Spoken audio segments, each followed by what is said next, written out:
Hey everyone, it's SG Holy Man, and welcome back to another video game review. This time I'm going to be reviewing the arcade shoot-'em-up from Housemarque, Nex Machina.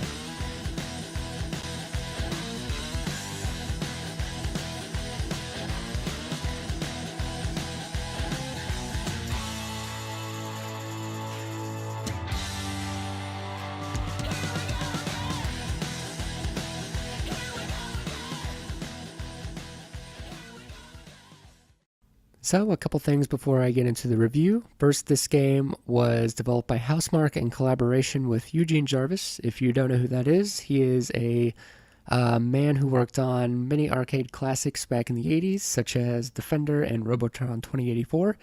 And the second thing I'd like to say is I am going a bit out of my element in this review. While I do like arcade gameplay, and there are a few arcade games that I do enjoy, leaderboard chasing is just something that I don't like to do on a regular basis. And for me, when I play a game, I would like there to be more to do than just leaderboard chase, which is mainly what you are doing in arcade games. That being said, though, if you do enjoy that and you are looking for a throwback to the old arcade games, then this game is excellent. I'll start off with the visuals. It has a pretty cool visual aesthetic. It's like a dystopian future where a bunch of robots have taken over or something. And the robots themselves have pretty cool and interesting designs. And each new world has new enemies, and each one is just visually unique, is what I'll say.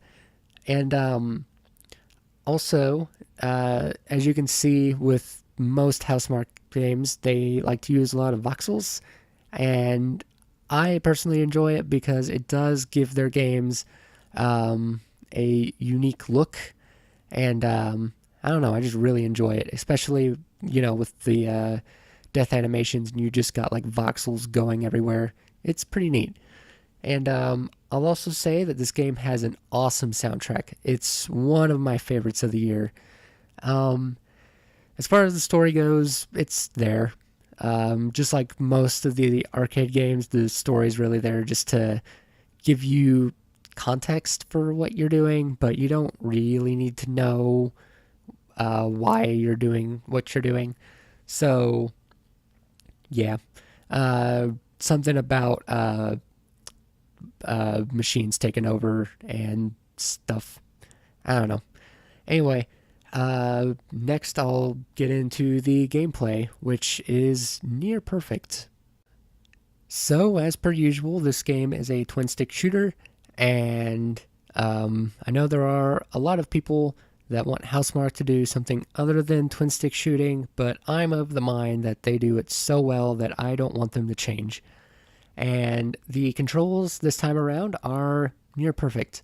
All the movements are as responsive as you would want them to be. It's the same thing with the shooting, and this game is how you would want it to play.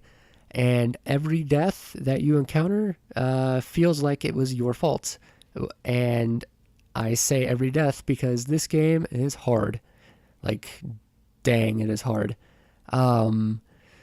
So there's certain difficulties where you get continues.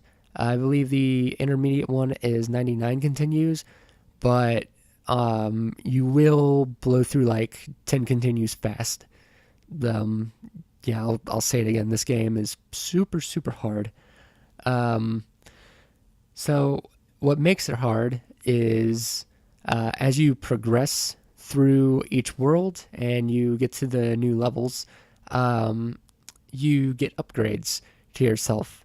It's mainly the same four, just in different order. So I believe it's weapon range up, you get a weapon spread, you get a triple dash, and you get a one-hit shield. And when you die, you lose an upgrade. and to get it back, you have to get back to the spot where you died. And that can be fairly challenging, especially later on. Um, and one of my main complaints with the game as a whole is that some of the alt weapons are more useful than others. The two ones that I liked the least were, dang, what are they called? I think it's called Detonator. It's like you just kind of throw a bomb out, and I think it just explodes later on. It's kind of useless. And the sword is short range, but you don't, I don't know. It's just kind of hard to use, is basically my main complaint. And there's other ones like the rocket launcher and the power shot, which are just excellent, and you always want to use those. So, yeah, that's really my one complaint, is that they could have done a better job balancing the alt weapons. Um, as I said, you have a variety of enemies on each stage, and as you progress, the enemies get harder with smarter tactics, and what did I write down? That's all I wrote down. I felt like I should have said something more there. But yeah, as I said, they get more challenging later on, and they just swarm you. And it is actually pretty cool to see all the explosions go off, and just all the voxels, I like saying that word, go around you. But yeah, it just adds to the challenge. Also, for score purposes and such, you can save humans in each area, I think is what they're called. And this adds some tension to the gameplay, as you do have to hurry and save them before they get eaten. I don't know what they're doing. I think they're just harvesting, quote unquote, the humans. But yeah, they're kind of doopy scientists, and I like them.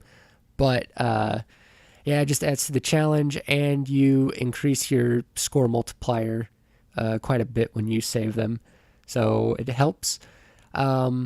There are also a lot of level secrets. So there's like secret exits, and there's like beacons and other things to find. So it does add a bunch of replayability to go back to these levels and find all that stuff. And I will say the end world bosses are pretty unique and one of my favorite parts of the game. They're all challenging, but they're not too difficult.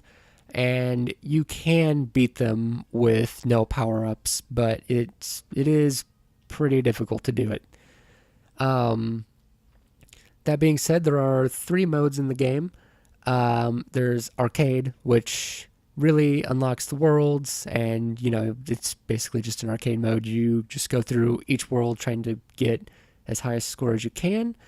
There's the arena, which you just play one world, and you just get as high a score as you can to try and get some coins, which I'll talk about that in a minute. And there's a single world, which is basically just practice. The game also does have local co-op for arcade and I believe arena. I don't have anybody who plays games with me, so yeah, I didn't try that out.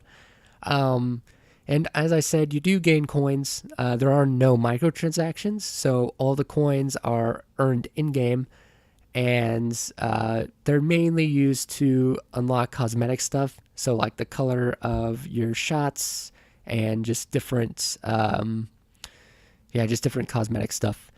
I don't know why I tried to say anything else there, but anyway, that's really all I have to say about the game. So now I'll move on to my final thoughts.